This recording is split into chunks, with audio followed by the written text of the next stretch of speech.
ქრისტიან-დემოკრატიული მოძრაობის შეზღუდული შესაძლებლობების მქონე პირთა თანადგომის ბათუმის კომიტეტი აჭარის ჯანდაცვის სამინისტროსგან ცერებრალური დამბლი დაავადებულთა მკურნალობის პროგრამის გადახედვას მოითხოვს.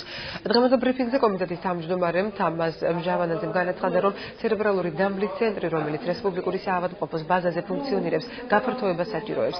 მჟავანაძე აცხადებს, რომ საავადმყოფოს გასხვისების შემდეგ ცერებრალური დამბლი დაავადებულთა მკურნალობის ცენტრი ფართის გარეშე რჩება. გარდა ამისა, ქრისტიან-დემოკრატები აცხადებენ, რომ ცერებრალური დამბლი დაავადებულთა მკურნალობის დაფინანსების პროგრამით მხოლოდ სოციალურად დამუცველები სარგებლობენ.